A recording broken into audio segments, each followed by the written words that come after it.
dalam bulan Mei yang menegaskan bahawa kerajaan tidak akan melaksanakan GST dalam masa yang terdekat. Namun kita faham kenyataan itu dibuat mungkin sebelum pilihan raya umum yang ke-13 dalam bulan Mei. Tetapi sejurus selepas kenyataan ini dibuat, masyarakat antarabangsa khususnya rating agencies telah menyatakan bahawa mereka tidak yakin kebenaran kenyataan tersebut kerana hutang negara terus membengkak. Ini kenyataan yang dibuat oleh Fitch Ratings Agencies dan juga Moody's yang melihat kerajaan Barisan Nasional telah mengamalkan defisit bajet ini selama 16 tahun berturut-turut. Maka tidak mungkin mereka tidak melaksanakan. Apa kata Fitch Ratings dalam bulan Julai 2013? Di mana Fitch Ratings cut Malaysia's sovereign outlook to negative. Dan begitu juga dengan Moody's. Jadi persoalan saya yang berhormat Pertampau, apa pandangan Pertampau tentang hasrat kerajaan Barisan Nasional membebankan rakyat kerana hutang negara yang meningkat, yang pertama.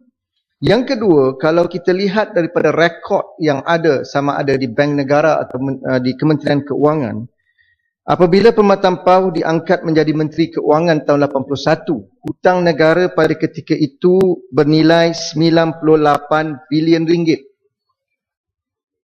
Apabila Pertampau direhatkan di Sungai Buloh tahun 98, hutang negara telah turun kepada 80 bilion ringgit. Maknanya tanggungjawab Menteri Keuangan ialah menurunkan hutang negara. Dalam tempoh 8 tahun, hutang negara turun daripada 98 bilion kepada 80 bilion.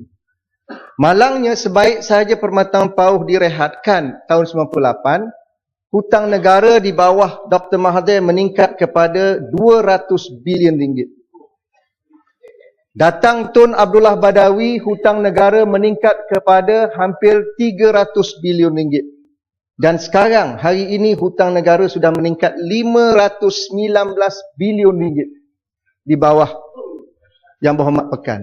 Jadi boleh tak Yang Berhormat Pertampau berkongsi dengan Dewan Yang Mulia ini bagaimana prinsip untuk mengekang hutang negara, dan mungkin Yang Berhormat Arau boleh membantu menasihatkan Pekan supaya hutang negara ini mesti diturunkan dan dijimatkan dalam masa terdekat. Baik. Ini soal yang dibangkitkan oleh Gombak tentang hutang negara. Ya. Kita boleh bagi hujah apapun. Ya. Tetapi bagi negara berkembang, hutang itu haruslah di tahap yang kita rasa munasabah. Maka sekarang ini hutang yang mencecah pada jumlah yang kita rasa sangat parah. Kerana dia membengkak setiap tahun. Yang akan bayar adalah generasi akan datang.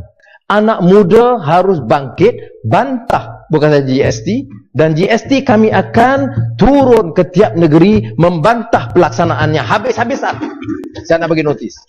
Kerana ini merupakan suatu jenayah kepada rakyat. Kamu biarkan pembaziran. Kamu biarkan rasuah. Kamu biarkan ketirisan. Kamu nak bebankan rakyat. Kami akan lawan habis-habisan. Saya nak bagi jaminan di sini. Ya. Jadi sebab itu soal hutang negara.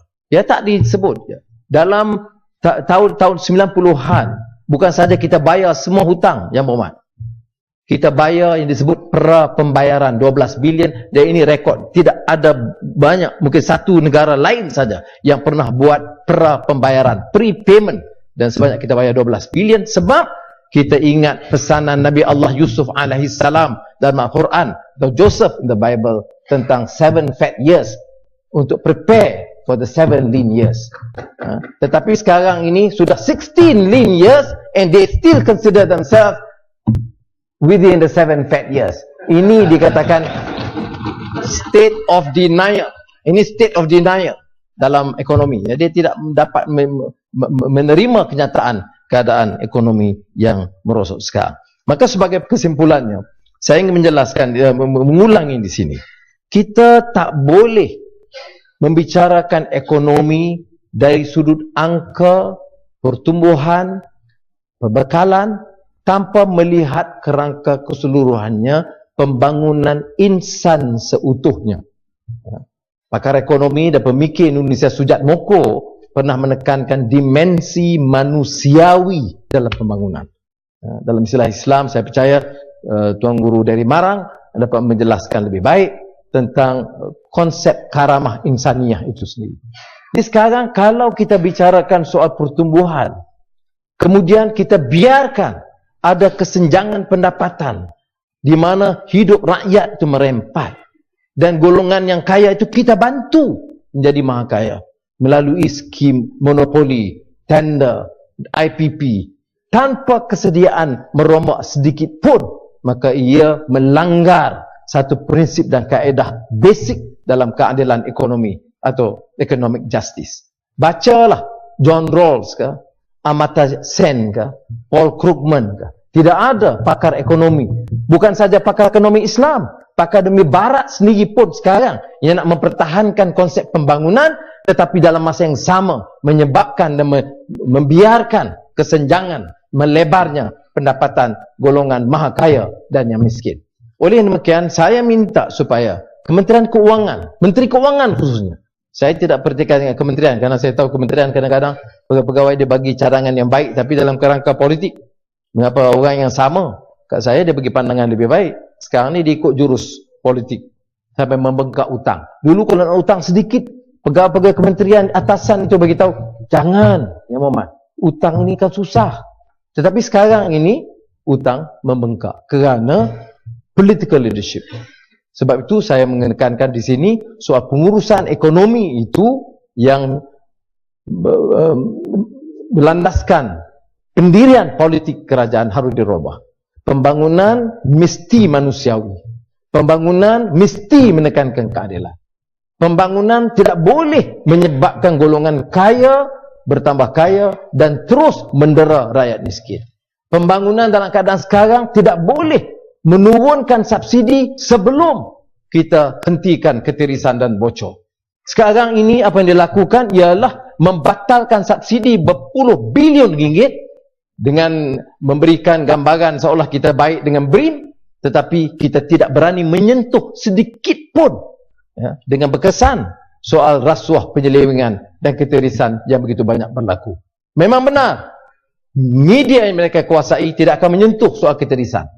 Aneh, laporan ketua audit negara yang begitu penting bagi negara, ya, yang dahulu saya masih ingat masa sentuh isu baik sebelum BMF dan lain-lain, masih diberi liputan dalam media. Sekarang sama sekali tidak diberikan liputan kerana peranan media mempertahankan rasuah, penyelewengan dan ketirisan. Saya menyeru supaya Menteri Keuangan sesuai dengan semangat transformasi yang dibicarakan itu, memberikan laluan supaya ada ketegasan. Pertama, bertindak terhadap penyelewengan. Kedua, hentikan dasar ekonomi yang mendera rakyat. Terima kasih.